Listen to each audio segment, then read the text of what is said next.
Lando Norris crashed out of second practice at the 2020 Tuscan Grand Prix, running wide at turn 3, dipping his left rear wheel into the gravel, sliding off and losing his front wing as he clipped the concrete wall. Thankfully, the Briton was unhurt, and the resultant red flag period was mercifully short.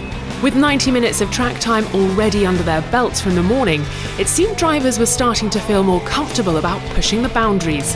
Mugello is owned by F1's oldest and most successful team, Ferrari, and it was Charles Leclerc going hard early doors and into the gravel at turn 12. No damage for the Monegasque, and he was good enough to scrape into the top 10 by end of play, once again outpacing Sebastian Vettel.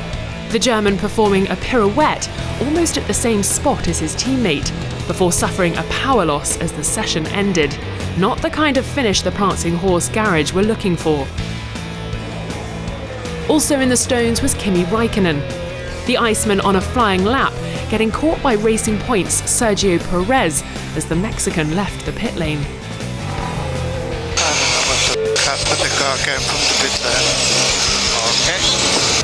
Despite that incident, Perez was good enough for P7 and Räikkönen P9, the pair sandwiching the Monza master Pierre Gasly on the leaderboard.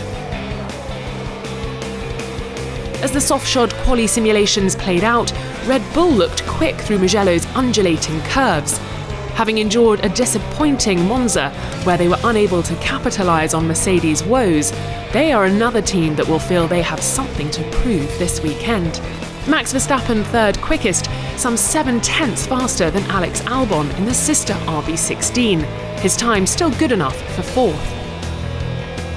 Renault's Daniel Ricciardo once again displayed the RS20's speed, and Esteban Ocon wasn't far behind him, the pair good enough for P5 and P6 respectively. The French team have flattered to deceive in recent races, with great performances in practice and qualifying not being rewarded with the kind of points they would have hoped for. But once again, there was that familiar green sheen at the top of the timing table, as the Silver Arrows again dominated. The party may be over in the engine modes department, but it was all singing and dancing in the Mercedes garage as Valtteri Bottas once again put in the fastest time, a 1:16.989, beating the new track record he'd set in FP1 and a good 2/10ths faster than his teammate Lewis Hamilton. So Bottas from Hamilton, Verstappen, Albon, Ricciardo and Ocon, with Perez, Gasly, Räikkönen and Leclerc making up the top 10. Third in Monza, Lance Stroll's best time was good enough for P11, ahead of Vettel and the two McLarens of Norris and Carlos Sainz. Danny Kvyat P15 in the other AlphaTauri, with the two Williams of George Russell and Nicholas Latifi sandwiching Alfa Romeo's Antonio Giovinazzi, and the two Haas cars making up the final places, with Romain Grosjean suffering a technical issue that saw him complete just 5 laps in the afternoon.